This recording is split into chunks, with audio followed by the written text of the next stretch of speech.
Tanpa bayangan. Bab 7. Nama yang dilupakan. Pagi itu, kabut turun seperti selimut basah yang menutupi seluruh halaman. Suara ayam pun tidak terdengar, seolah enggan membuka hari. Tole duduk di dekat tungku, menatap nyala api yang malas menjilat potongan kayu lembab. Bau asap menempel di bajunya, bercampur dengan aroma singkong rebus yang belum matang. Nenek duduk di kursi kecil, tubuhnya diselimuti kain wol yang mulai lusuh. Ia tampak menatap ke sesuatu yang jauh di antara lidah api. Suaranya baru muncul setelah lama hanya ada bunyi kayu berderak. Dulu, katanya pelan, Taba pulang ke desanya setelah bertahun-tahun menghilang. Tole menatapnya tanpa berkedip. Nenek jarang memulai cerita tanpa aba-aba. Biasanya ia menunggu Tole bertanya dulu. Tapi, waktu itu, ada yang aneh, lanjutnya. Semua orang mengenalnya, tapi tak satu pun memanggil namanya. Tole mengernyit. Maksudnya, mereka lupa namanya Nek.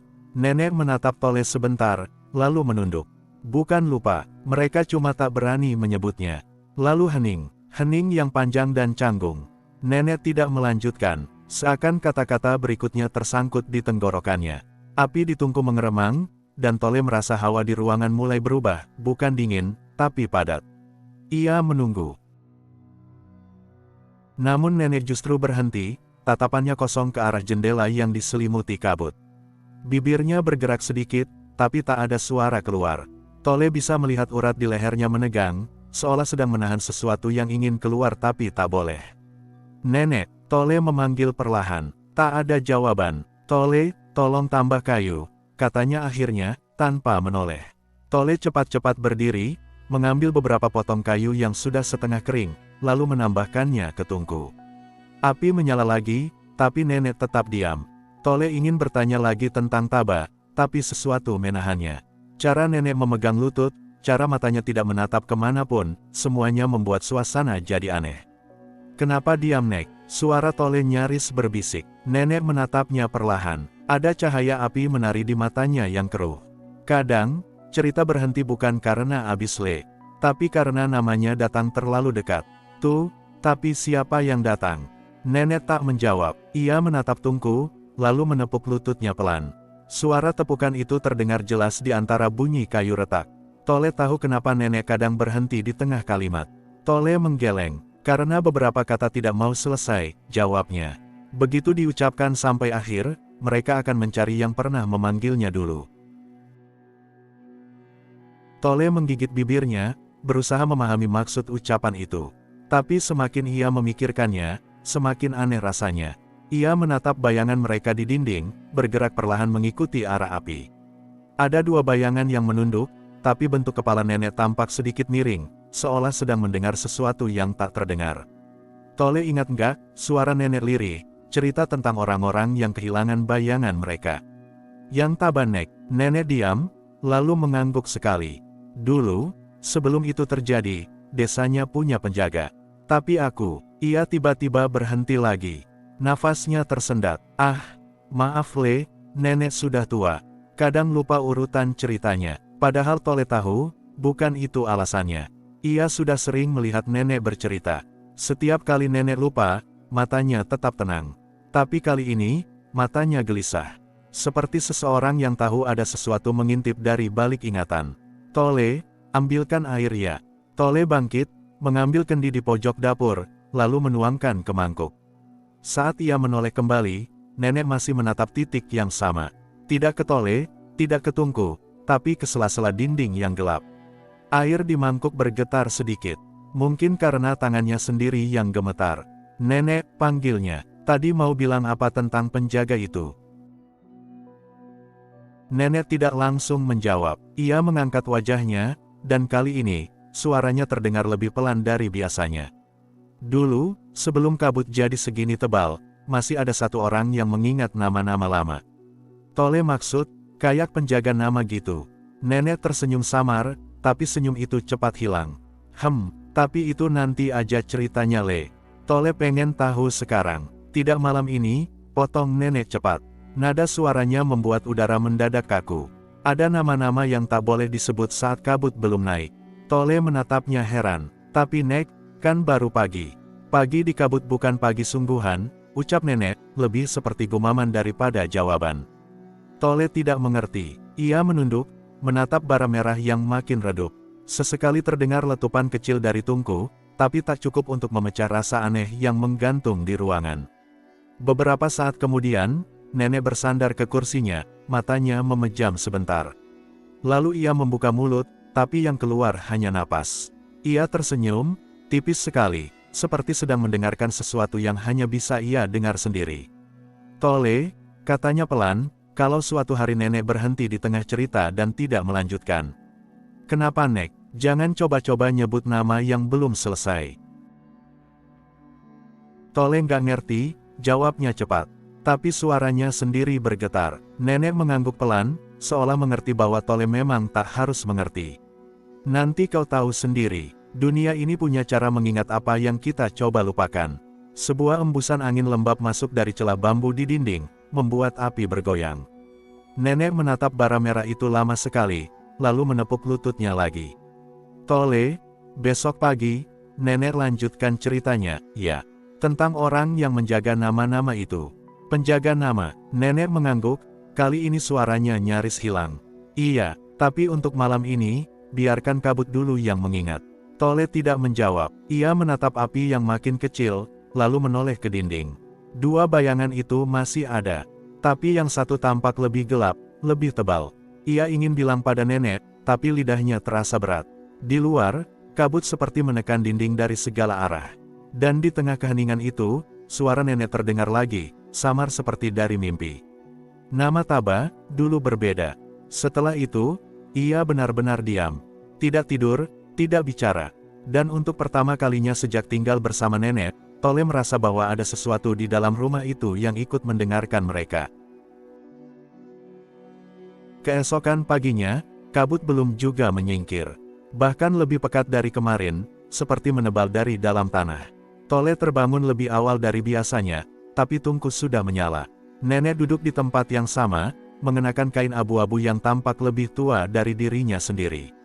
Api kecil itu berdesis, dan Tole tahu, cerita yang semalam tertahan akan dilanjutkan hari ini. Le, kata nenek tanpa menoleh, kau masih ingat cerita Taba? Tole mengangguk pelan, masih mengusap matanya yang berat. Yang nenek bilang, semua orang kenal dia tapi nggak mau nyebut namanya. Iya, nenek menarik napas panjang, seakan menyiapkan dirinya untuk masuk ke tempat yang jauh dari sini. Setelah malam itu, Taba berjalan seorang diri ke arah hulu desa, ke tempat di mana kabut lahir. Di sanalah tinggal penjaga nama. Tole menegakkan punggungnya, kata-kata penjaga nama membuat bulu kuduknya berdiri. Ada sesuatu pada cara nenek menyebutnya, perlahan, penuh hormat, tapi juga seperti takut mengganggu sesuatu yang masih hidup. Penjaga itu orangnya kayak apa Nek? Lelaki tua, jawab nenek. Sudah lama buta, tapi matanya tahu warna-warna yang bahkan belum sempat dilihat dunia. Tole tidak mengerti, tapi ia tidak menyela. Ia tahu kalau ia bertanya di tengah cerita, nenek bisa saja berhenti lagi seperti semalam. Jadi ia diam, hanya mendengarkan. Rumahnya kecil, lanjut nenek, dibuat dari batu hitam yang katanya diambil dari dasar sungai. Tak ada pintu, hanya tirai dari serabut pohon. Di dalamnya, ribuan nama bergantung di udara. Tole mengernyit. Maksudnya nama? Nenek menatapnya sekilas, senyum samar terbit di wajah keriputnya. Nama itu bukan kata Le. Ia seperti napas yang ditinggalkan seseorang waktu ia lahir. Penjaga itu yang mengumpulkannya. Tole terdiam, membayangkan udara yang dipenuhi cahaya tipis berbentuk kata, melayang-layang seperti serangga di malam hari. Terus Taba datang ke situ buat apa? Nenek menunduk, lalu menatap tungku. Untuk mencari dirinya sendiri. Api bergetar, Taba mengetuk, tapi rumah itu tak punya pintu. Ia berdiri lama, dan ketika akhirnya penjaga berbicara, suaranya datang dari segala arah. Nama apa yang kau cari, Nak? Begitu katanya. Tole menggigit bibirnya, menahan jantungnya yang mulai berdegup cepat. Taba menjawab, aku tak tahu, Mbah. Aku hanya tahu semua orang di desaku lupa padaku. Mereka bilang aku sudah mati. Nenek berhenti sejenak, menatap jari-jarinya sendiri. Penjaga tertawa pelan, katanya, orang mati tidak datang ke sini dengan kaki sendiri. Tole menahan tawa kecilnya, tapi tak jadi. Tatapan nenek terlalu serius. Lalu penjaga berkata, dunia tak pernah lupa, nak. Yang lupa hanyalah lidah-lidah manusia. Nama itu masih ada, tapi sudah tidak bisa disebut. Tole mengerutkan kening. Kenapa nggak bisa disebut? Karena namanya menolak didengar. Tole memiringkan kepala, mencoba menangkap maksudnya. Nama bisa menolak, Nek? Bisa, jawab nenek cepat. Nama adalah jiwa paling halus dari seseorang. Kalau ia disakiti, ia bisa sembunyi. Dan kalau dunia terus memanggilnya dengan sebutan lain, ia bisa marah. Waktu itu, penjaga bilang begitu pada Taba. Tole menggeser duduknya. Terus Taba gimana? Nenek melanjutkan dengan suara yang semakin pelan, seperti takut kabut di luar mendengarkan. Taba meminta penjaga itu untuk menyebutkan nama aslinya. Tapi penjaga hanya menggeleng. Ia menunjuk ke wadah besar dari tanah liat yang berisi air hitam. Di permukaannya, bukan bayangan yang terlihat, melainkan huruf-huruf berkilau, bergerak seperti ikan. Penjaga berkata, lihatlah ke air ini, dan sebut siapa dirimu. Taba menatap air itu lama sekali. Tapi semakin ia mencoba mengingat, wajahnya di air makin kabur. Lalu penjaga menutup wadah itu dan berkata, bukan kau yang hilang dari dunia, nak. Dunia yang menolak menyebut namamu. Tole tertegun, maksudnya dunia bisa nolak gitu. Nenek menatap Tole lama, seperti mencari keberanian untuk menjawab. Kadang, kalau seseorang melakukan sesuatu yang membuat dunia bergetar, namanya jadi terlalu berat untuk dipanggil lagi. Bukan karena dunia benci, tapi karena dunia takut ia kembali. Tole menggigit ujung jarinya. Jadi, Taba itu ngelakuin sesuatu. Nenek tidak langsung menjawab. Ia mengambil tongkat kecil dan mengaduk-aduk abu di tungku, membuat bara merah berkilau sebentar. Katanya, Taba pernah memanggil sesuatu yang tak seharusnya dipanggil. Dan ketika itu datang, bayangannya hilang. Tole menelan ludah. Dipanggil gimana, Nek? Dengan nama. Jawab nenek, selalu dengan nama. Keheningan menggantung di antara mereka. Suara kayu di tungku berderak. Lalu mati perlahan. Nenek menatap bara yang tersisa, seperti ingin melihat sesuatu di dalamnya. Penjaga kemudian berdiri, berjalan mendekat ke arah Taba. Katanya, kalau dunia menolak menyebutmu, kau masih bisa mengenal dirimu lewat satu hal. Apa itu? Tanya Taba. Lewat yang memanggilmu dalam diam. Tole mengerutkan dahi. Maksudnya gimana? Tak semua nama diucapkan dengan mulut Le. Kadang hanya dengan ingatan. Tapi kalau tak ada yang mengingat, nama itu mulai membusuk. Perlahan, seperti buah yang ditinggalkan di bawah pohon. Tole meringis. Serem banget, Nek. Nenek tertawa pelan. Memang, tapi begitulah cara dunia bekerja. Nama yang busuk, kalau dibiarkan, bisa menular ke yang masih hidup. Tole menatapnya dengan mata lebar. Menular, nenek mengangguk. Penjaga bilang, kalau seseorang menyebut nama yang sudah ditolak dunia, nama itu bisa menempel di lidahnya. Dan saat tidur, ia akan mendengar suaranya sendiri memanggil dari tempat lain. Tole menelan ludah, tapi tidak bicara lagi. Ia hanya memandangi api yang kembali menyala kecil, seperti setitik nyala di lautan gelap. Lalu Taba gimana? Penjaga menatapnya lama. Kau bukan tak punya bayangan, nak, katanya. Dunia yang menolak menyebut namamu. Nenek berhenti sejenak, memejamkan mata. Setelah itu, Taba berlutut. Katanya, ia ingin meminta maaf pada dunia. Tapi penjaga hanya tertawa, dunia tidak butuh maaf, hanya ingatan. Dan Taba menangis. Bukan karena sedih, tapi karena ia baru sadar, tanpa nama, ia tak bisa mengenali rasa air matanya sendiri. Tole membisu. Ada sesuatu di tenggorokannya yang seperti ikut menegang. Nenek melanjutkan, suaranya seperti nyanyian dari masa yang jauh. Saat Taba keluar dari rumah penjaga, kabut turun lebih rendah dari biasanya. Dan setiap langkah yang ia ambil, namanya memudar sedikit demi sedikit. Hingga akhirnya, bahkan penjaga pun lupa wajahnya. Tole menatap wajah nenek. Terus penjaga itu kemana? Nenek tersenyum samar. Masih di sana, mungkin. Menunggu nama-nama baru yang terlupa. Keheningan kembali menyelimuti dapur. Tapi kali ini bukan hening yang kosong, melainkan hening yang berat, penuh gema.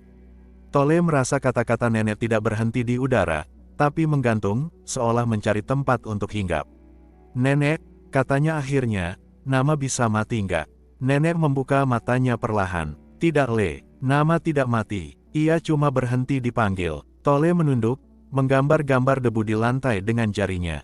Kalau gitu, bisa enggak, nama Taba dipanggil lagi? Nenek tak langsung menjawab. Ia hanya menatap tungku yang apinya mulai redup, lalu berkata pelan. Kalau dunia mau mendengarnya lagi, mungkin. Tapi kadang dunia tahu lebih dulu siapa yang tak seharusnya kembali. Tole mengangkat kepala. Terus, penjaga itu pernah datang ke desa ini. Pertanyaan itu membuat nenek terdiam lama. Lalu, dengan suara yang hampir tak terdengar, ia menjawab. Pernah, tapi bukan untuk memberi nama, melainkan untuk mengambil satu. Api padam sepenuhnya setelah kalimat itu.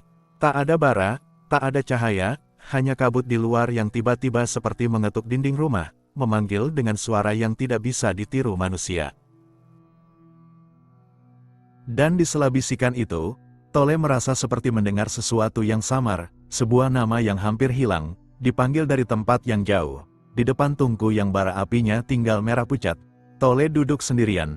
Nenek sudah tertidur di kursi bambu, kepalanya miring ke satu sisi, bibirnya bergerak-gerak pelan seolah masih melanjutkan cerita dalam mimpi. Api berdesis kecil, memakan kayu yang masih lembab. Setiap bunyi letupan terdengar seperti napas pendek dari sesuatu yang tak terlihat. Tole menatap dinding di depan tungku. Di sana, dua bayangan itu masih tampak samar, tak sejelas semalam, tapi cukup untuk membuat dadanya sesak. Salah satu bayangan, bentuknya lebih kecil, seolah seperti anak-anak, menunduk. Yang satu lagi berdiri kaku, agak membungkuk ke arahnya. Ia menggigit bibirnya sendiri. Itu cuma pantulan api, katanya dalam hati, mencoba menenangkan diri. Tapi, bahkan suara pikirannya sendiri terasa menggema di ruangan kecil itu, seperti ada yang mendengarkan dari balik kegelapan. Tole menelan ludah. Lalu, entah dorongan dari mana, ia mencoba memanggil nama yang sejak tadi terngiang-ngiang di kepalanya. Tak, suara itu terputus. Lidahnya mendadak berat, seakan ada sesuatu yang menariknya dari dalam. Ia menarik napas dalam, menatap api. Bara itu bergerak pelan, menelan kayu basah. Katanya lagi, kali ini hampir berbisik, dan seketika, semua bunyi di dapur hilang. Tidak ada desis api, tidak ada napas nenek, tidak ada angin dari celah dinding. Hanya keheningan mutlak, tapi anehnya, keheningan itu terasa berisik. Seperti ribuan suara berbisik bersamaan, sangat jauh dan sangat dekat sekaligus. Tole menutup telinganya, tapi bisikan itu justru muncul dari dalam kepala. Bukan begitu kau memanggilnya. Ia menoleh cepat. Nenek masih diam, tidak bergerak. Tapi bayangan di dinding itu, yang kecil, perlahan menoleh padanya. Tole terpaku. Dalam gerakan bayangan itu, ia melihat sesuatu yang mirip wajahnya sendiri. Siapa kamu? Tole hampir tak punya suara. Tapi bayangan itu tak menjawab. Ia hanya mundur selangkah, lalu menghilang perlahan bersama nyala api yang melemah. Tole gemetar, memeluk lututnya. Ia ingin membangunkan nenek, tapi takut. Takut kalau nenek juga akan berubah jadi bayangan. Lalu, dalam diam itu, nenek tiba-tiba bergumam, lirih, nyaris tak terdengar.